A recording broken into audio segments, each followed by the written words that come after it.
to be here with Rod Mengham. Hi, Rod. Good to see you. Rod has already been introduced twice. On Wednesday, you were here for a discussion on translation. Yep. And yesterday, you had the book club. Yes. And today I'd like to focus particularly on Rod Mengham, the poet. Okay, great. And I'm going to be referring especially to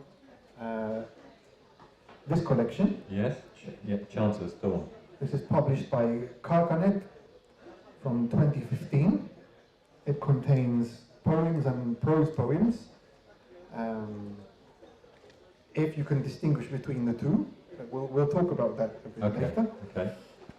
And yeah, there are two things that struck me in particular in the blurbs on the back of the book.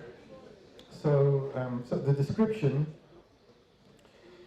towards the end describes your work as a condensed, supercharged poetry bristling with alien clarity. Clarity is one of the 4 topics that I'd like us to concentrate on. And then John Kinsella, who I believe is an Australian poet. Yes, indeed. Yeah. Very good Australian poet. Who, like yourself, is influenced a lot by landscape. Mm-hmm.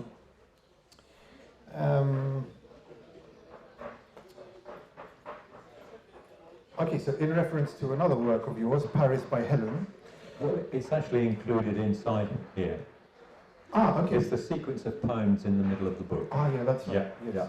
Yes. So John Kinsella says, this is a masterwork by a poet who only publishes work when it has undergone the processes of time. And this is another thing that I'd like us to talk about. It's a kind of way of saying he doesn't publish much. Yeah, or that it takes him a while to publish because he likes to revise and re-revise and let it happen organically instead of forcing it, maybe. Okay. We'll see. Okay. I have a question about that. Okay, great. So, before we go into the questions, I'd like to ask you to read one of the prose poems that I'll be referring to. Okay. It's called Batavia. Fine. Super. Thank you. Batavia, I think the text sort of explains this, but Batavia was the original name for Jakarta, the city in Indonesia. Batavia. This portico was meant for the sea gate at Jakarta, but the 11 blocks of its arch and 2 Doric pillars never arrived, never came ashore. For most of the last 350 years, they were loosely adjacent among the swells of the Indian Ocean. Now, the shapes of individual column sections are all different. Flaws in the stone, areas of more or less hardness and resistance, open up and give way to pockets of memory, crypts for the imaginations of architect and mason. When their tools were laid out in the morning, they would pause before setting to work, close their eyes and conjure up a city, a forum teeming with men and music, the cries of shopkeepers, the chanting of processions, the baying of spectators in the amphitheatre. They would close their ears, but the gates were all shut. It was dark, the streets were hushed when the rain began, pattering in the dust. Drops of blood for an unnamed cloud, and the lights and shadows of a different sky, where the circling stars follow old paths now forgotten. It was a time to sow and a time for the radio signals to break up. The migrants would never return. The planes were all taxiing up and down the runway in a perfect boustrophodon. There were foraging parties disappearing into the hills, and in the middle distance a great plain where every citizen worked with a mattock, watched by the leader from a white pavilion. They would scratch a living in the time it takes for the songs of loss to change tune. All roads in the city led to that gate, but only one path led away from it, where stream water ran through the grass and out among corals. The gate did not know this. It would dream of another place, where the sound of bees comes down the chimney, and the fields are prepared for dancing, where the crashing of waves is a distant lulling, and the patterns travelling over drifting sand are marbled like the shadows cast from a great plane tree in the breeze of early spring. With his last hand, the builder poured in the sea, and the ship sailed on to the studio wall. Beyond it was slaughter, the rescuers killing the rescued. Like the shield of Achilles, the gate was forged for enmity and rage, locked into place with the new century, in the rhythm of a march, of a pacemaker with armour plate. The admirable shield is hung up or laid down, the immovable chockstone in an underwater gully, perishing slowly like old soap, cleansing nothing but itself in the empire of tides.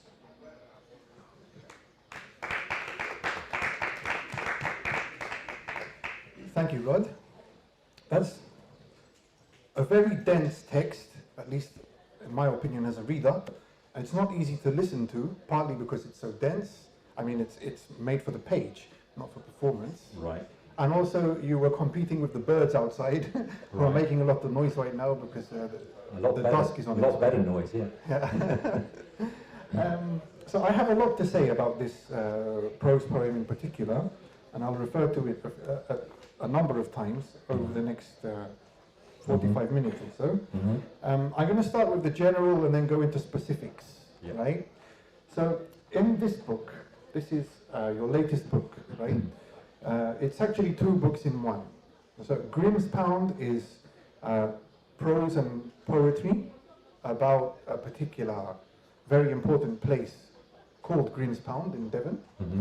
And the second part, Inhabiting Art, is a collection of essays.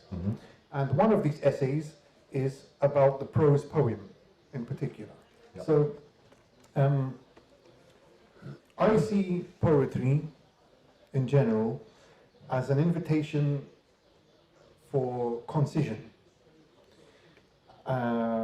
Whereas in prose one can ramble on for longer. In poetry, as a reader and as a writer, I prefer it if there are not too many superfluous elements. Right. I'm not saying that one is better than the other. It's a question of temperament. Some prefer to be concise, others need to more of a flow. Do you think the prose poem is somewhere in the middle, or is the prose poem closer to the poem than to prose? Well, to generalise, it's difficult to generalise about the prose poem because it covers such a vast spectrum of different kinds of writing. I don't know if you've seen, but in Britain, just in the last month or so, Penguin have published the Penguin Book of the Prose Poem. It's the first big anthology of prose poems that's appeared for a very long time. And the range of different kinds of writing in that is extraordinary. To answer your question in connection with this poem, this prose poem, and the other prose poems in the book, I hope there's concision in every sentence. While I was reading this prose poem out, which I haven't looked at for a long time, it makes me realise the extent to which the various ingredients that have gone into the mix came from various sources and were really fused together in my response to one particular object, which was precisely this gate, which was sunk in the boat that was supposed to bring it to Jakarta. It was sunk off the coast of West Australia, and it's now standing in the museum in Fremantle in Western Australia, and it's these Doric columns which are all warped and look as if they are made of soap and have been kind of completely waved out of shape. And it's a totally surreal object. And it became a magnet for thinking about what the real portico would have represented if it had arrived in Jakarta. Such a product of Western architecture, such a product of Western ambition and of imperial grandeur in such a place. And that's really the trigger for collecting together all these perceptions that are now surrounded.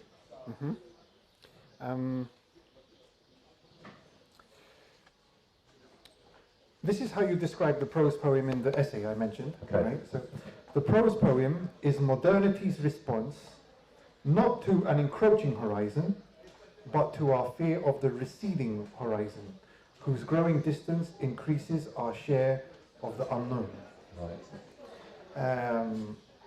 This reminds me of something that Umberto Eco wrote in his Apostilla. I can't find the... It's like the end note to The Name of the Rose, where he says one needs to draw certain limits or frontiers in order to be able to create freely. Right. Okay. Do you agree with that statement?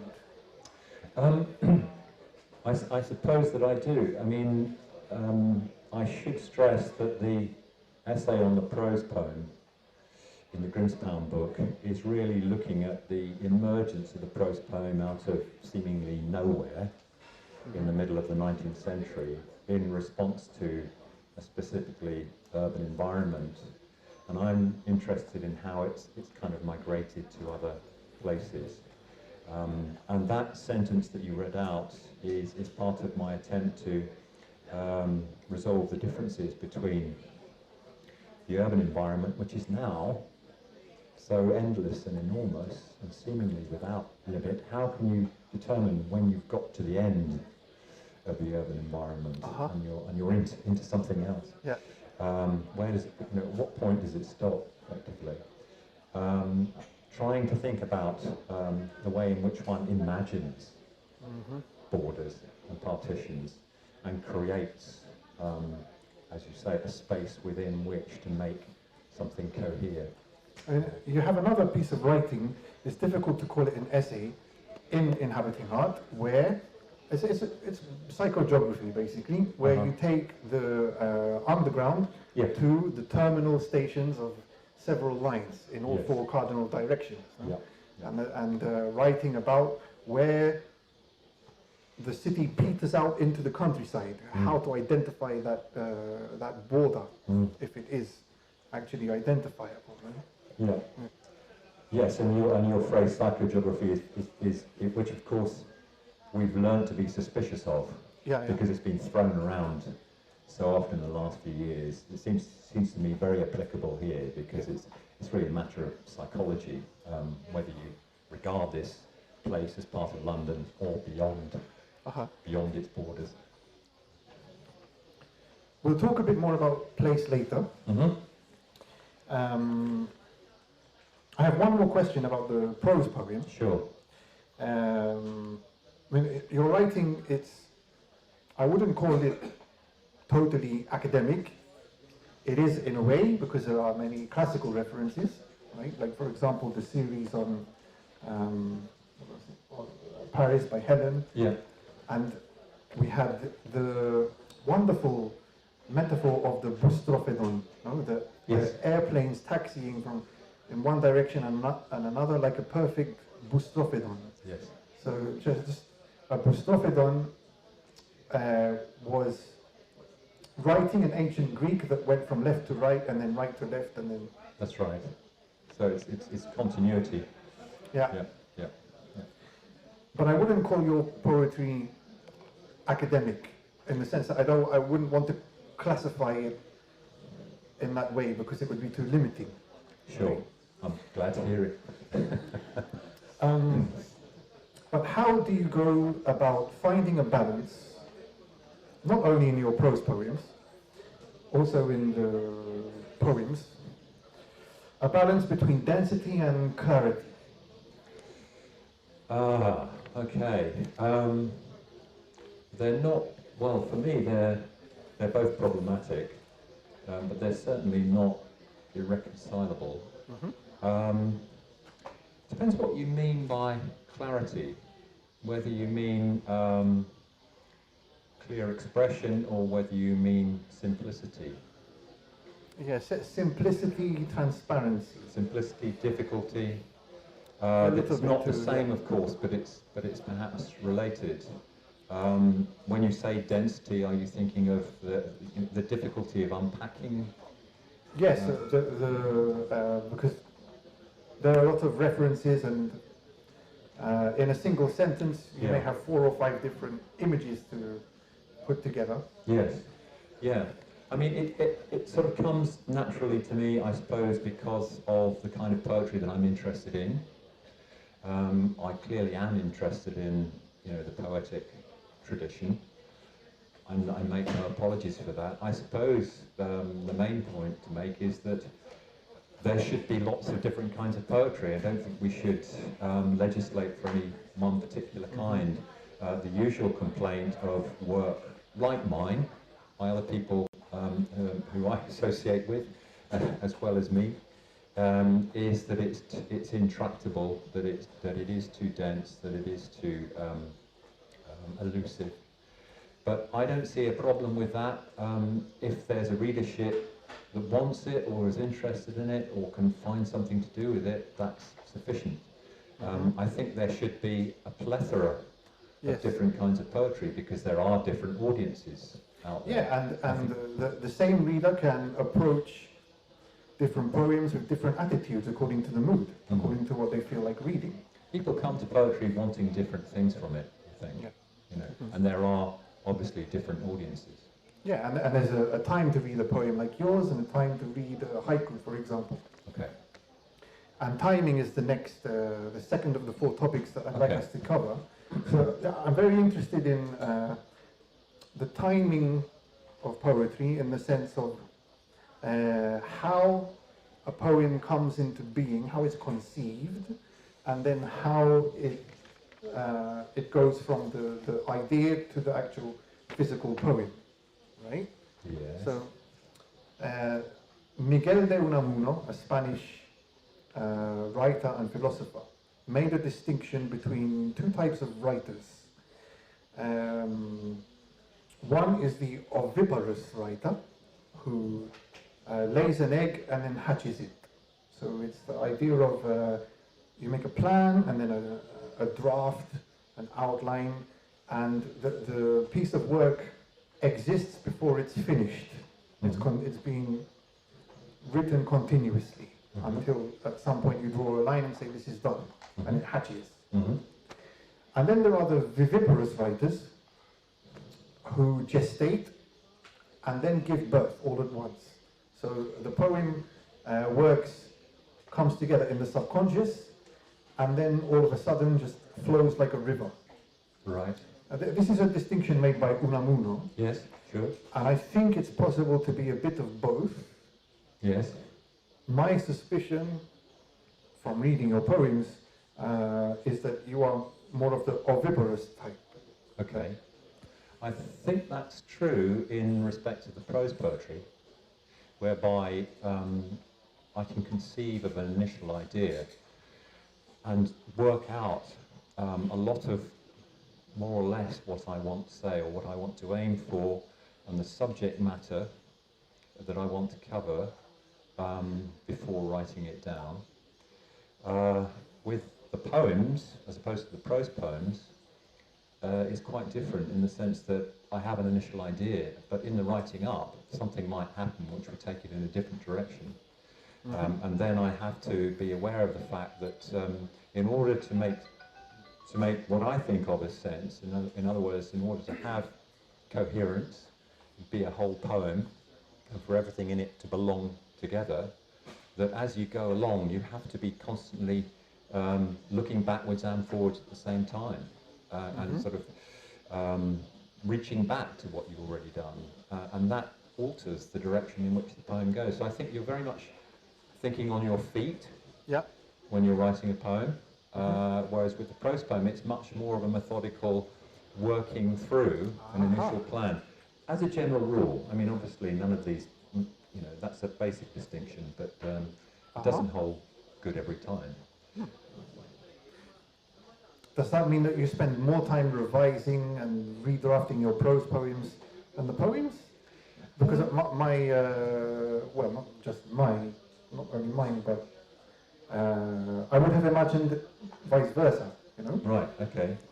No, I mean, the poems, a manuscript of one of my poems is just all full of scribbles and crossings out.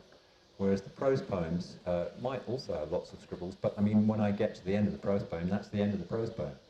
Whereas the poems are subject to, as it were, layers of revision, I think. Probably complicating that answer rather than simplifying it, I'm sorry. That's okay.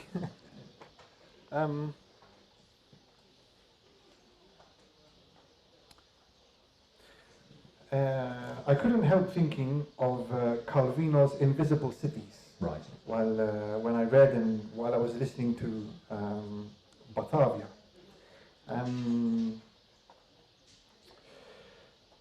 Something that you touch upon in Grimspound is the idea of the place as palimpsest. Right. So a place that is forever being renewed, and so underneath each place is the place that it was before, and so on. This links to both time and place, of course. And in Grimspound, actually I think it's in the introduction, you say that suddenly you find that you're using full stops in the notebook for the first time. Right. Yeah? Which I guess was the moment where you decided, okay, this poem is starting to take shape. Or basically, I have got the material that I need. That was for the actual for the original version of Grimspound, which consisted of poems written on site, and I kept on going back every year, winter and summer. Ah, I see. For as long, I had no idea how long I was going to have to do it. I just felt the compulsion to visit this site year after year after year, and didn't know when the project was going to finish, and suddenly felt on that particular occasion that is recorded, that you've just referred to, I think I've got enough here. In the event, it wasn't finished, and I came back to the site in imagination with the other sections, which involve the reading of The Hound of the Baskervilles and doing research into the history of the excavation of the place, and then writing a whole lot of new poems, which are wholly imaginary reconstructions of how life might have been there, or what the beliefs and customs of those people were. But in terms of the initial phase, which was a kind of poetic log, that's right. That was the moment in which I thought, this seems to be enough. So Grimspound is in 4 parts, and the 4th part is the poems that you No, they came much later. In fact, the first part, which is prose, was initially poems. Ah, I see. And for no reason I can explain, I decided they had to be all reorganized into prose. Having published some of them as poems, I decided they had to be reorganized into prose because they were log entries of particular days, and I wanted it to be actually a prose response to a place that changed seasonally, and was, seasonally would produce some of the same effects. Yeah, and so a place which, in a way, is many places at once in that case, because each time you visit it and write about it, it's a different season and it's changed. Sure.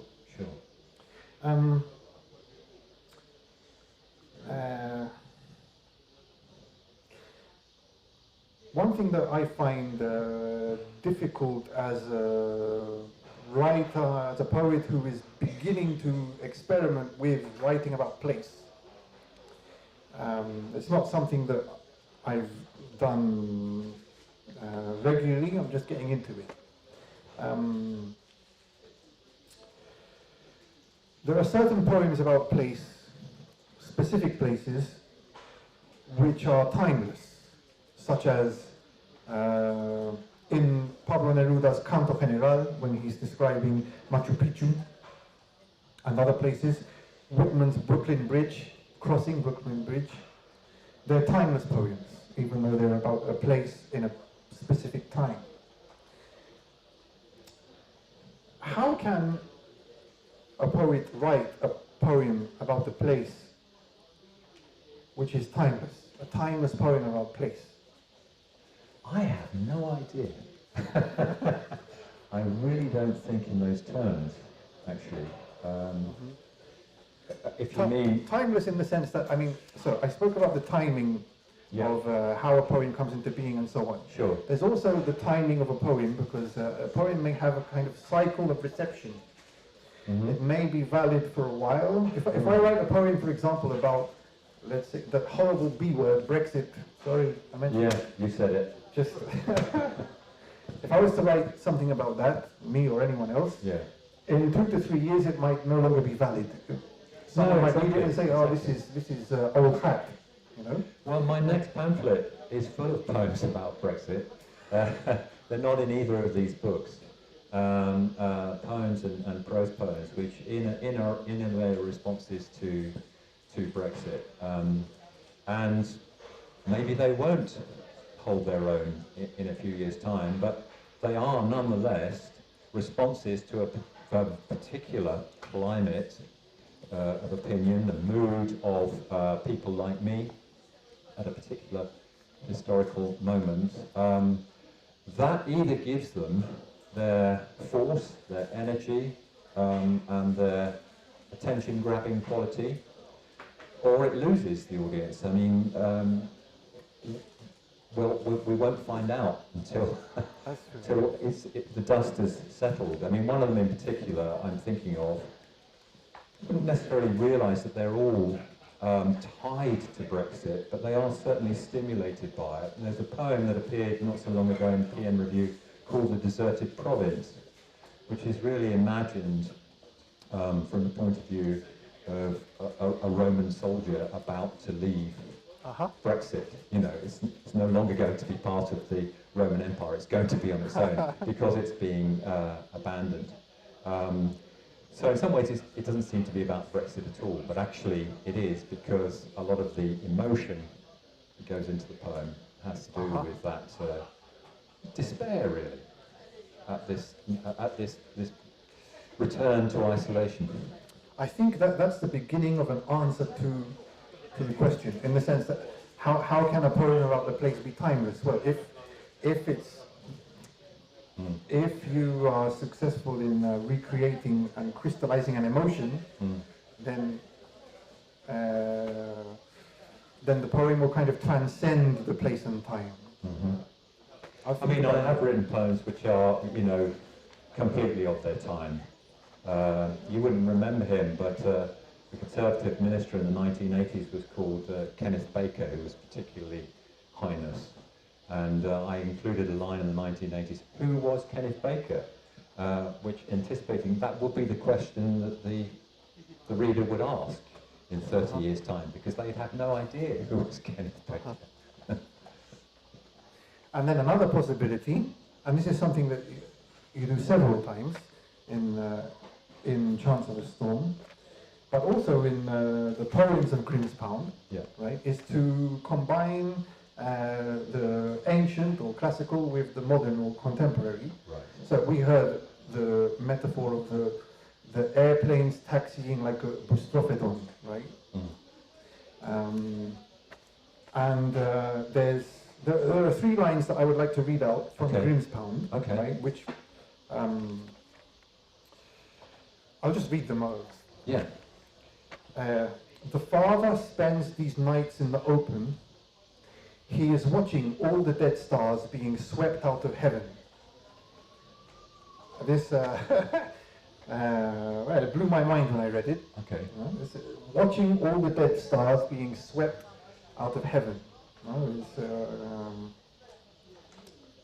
The idea of dead stars, and it takes light years for the starlight to reach the earth. And I'm thinking of shooting stars, really. Ah, okay. I mean, I didn't see it that way. I see as sort of prompting the image, you know. How do you explain shooting stars, if you're Neolithic. Uh-huh.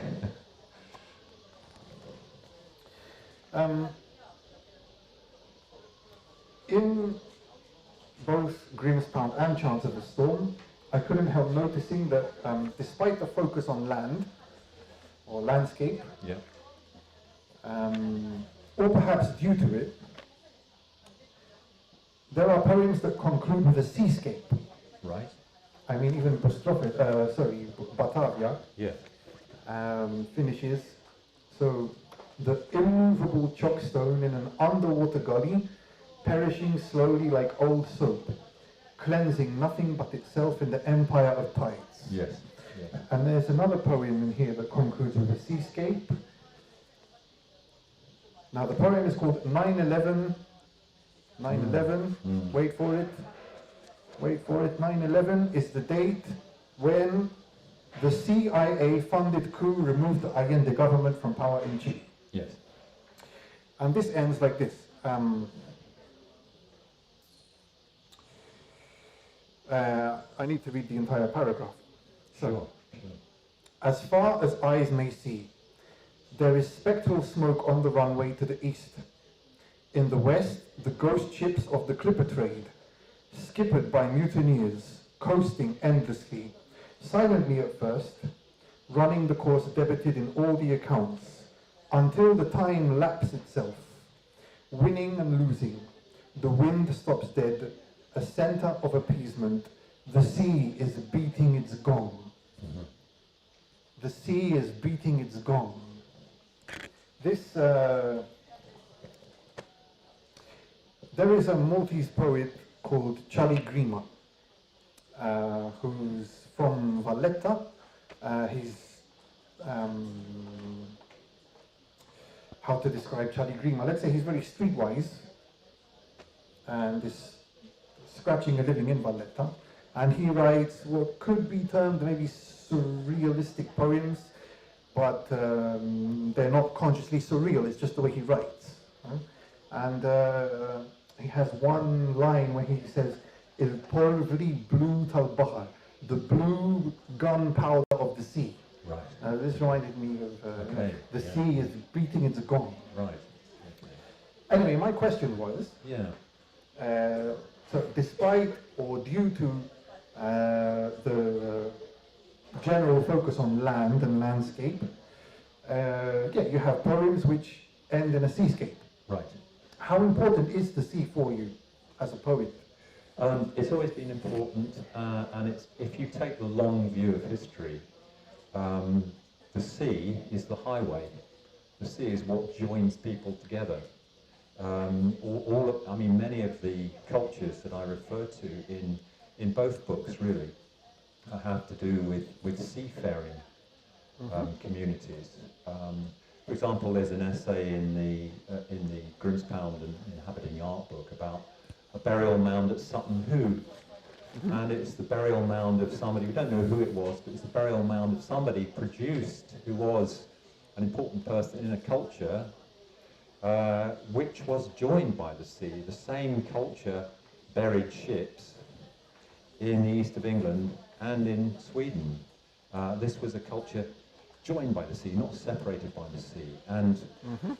And civilization, really, a very advanced form of Neolithic civilization, not dissimilar to the kind of style of building that you see in the megalithic remains on Malta. It's not the same, obviously, but it's equivalent, is to be found in the far north of the British archipelago in Orkney.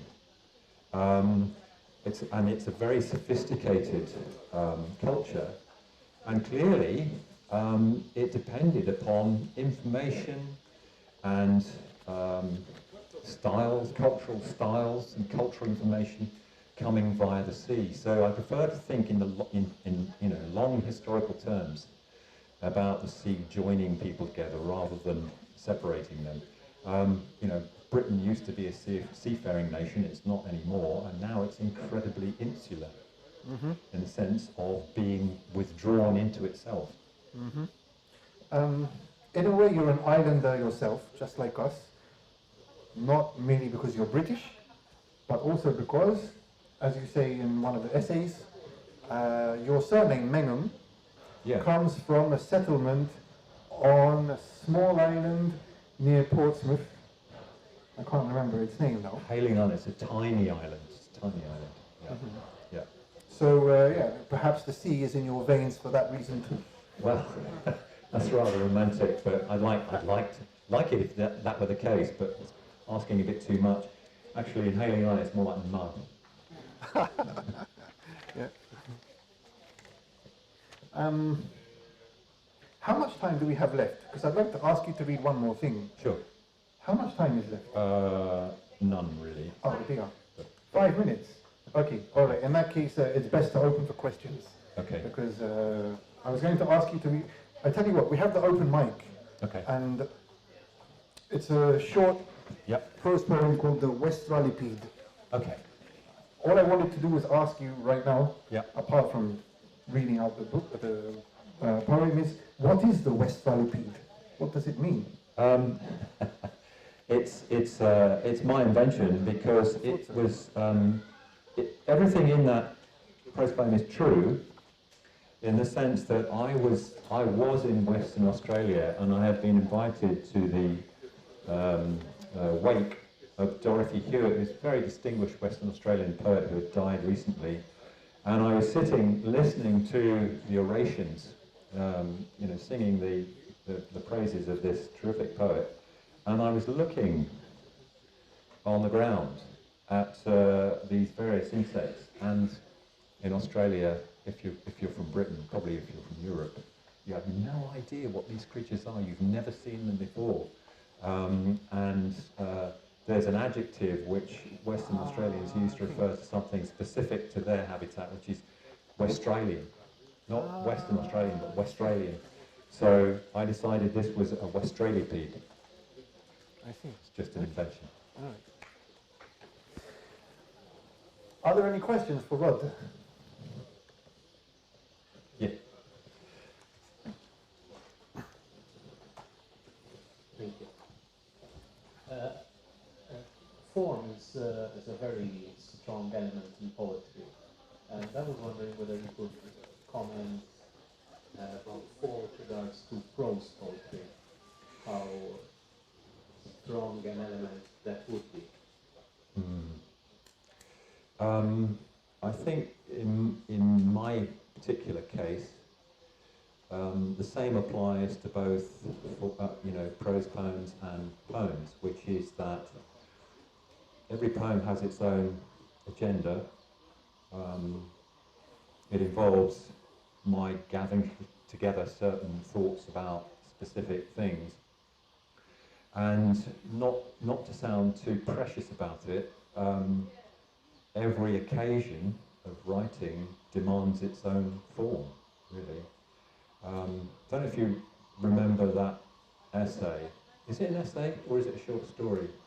It could be either, by Virginia Woolf, called The Mark on the Wall. She simply describes a mark on the wall in her house and wonders what could have caused the mark on the wall. And in a way, and she imagines various possibilities. And at the end, somebody comes into the room and says, "Oh, I don't see why we should have a snail on our wall." And the mark's been made by a snail, which seems to kind of dispel the magic of all the alternatives. But actually, when you think about a snail, the essay takes place in a house which has been built by humans. They didn't build it for themselves. They bought the house. It had already been created. So it wasn't a structure they created. It was already put together before they got there. The snail builds its own house, and the house fits it organically. It's generated by that organism. It is precisely the right housing for that creature, and I think every poem should have precisely the right housing for whatever has kind of spurred it into being, really. So that sounds evasive, but it's what I feel. Thank you.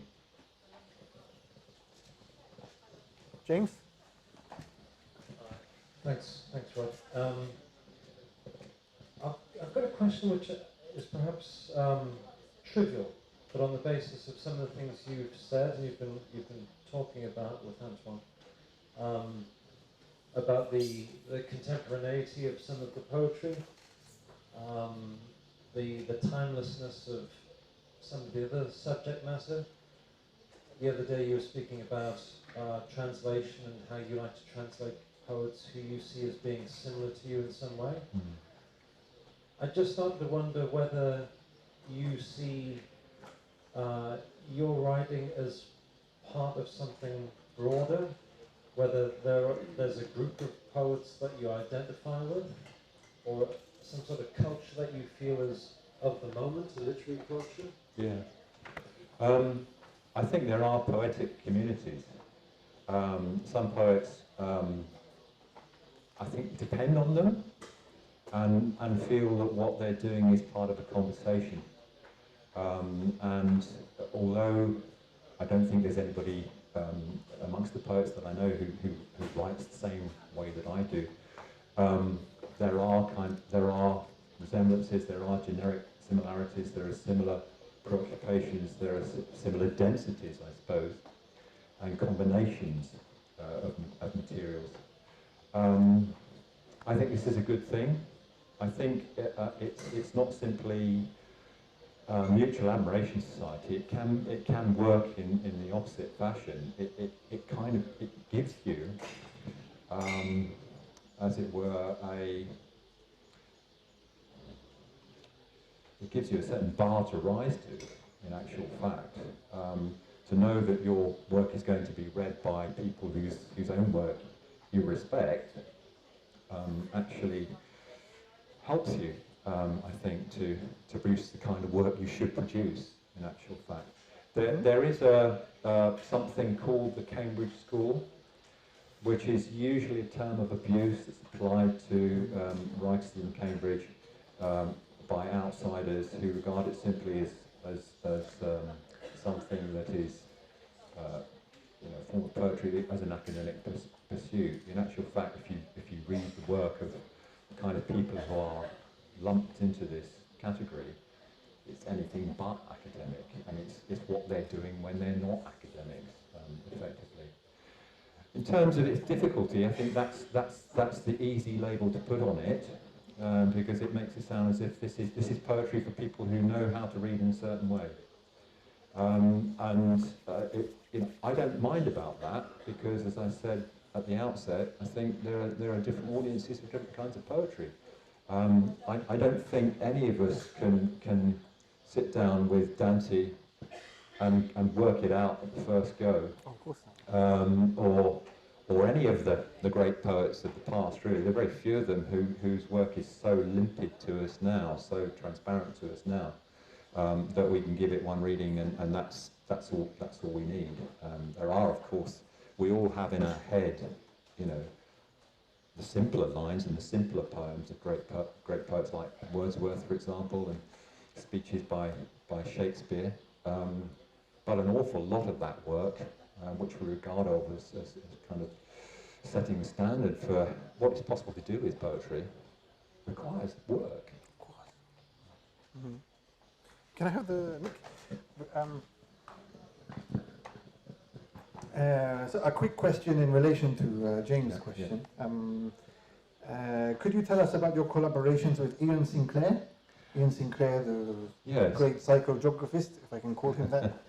I haven't had any direct collaborations with Ian, but I have published a couple of his books. I'm a great admirer of his work, and I have invited him to Cambridge to speak, to give readings and to speak about his work, and he's extremely articulate and very interesting, not an explainer of his work, but somebody who elaborates on certain of his projects, and he's a mesmerising kind of presence in contemporary British culture, because he's endlessly restless, both literally, he's always walking, but also in his production of trying to stay ahead of the fashion, because he's one of the people who kind of a founding member of English psychogeography, effectively.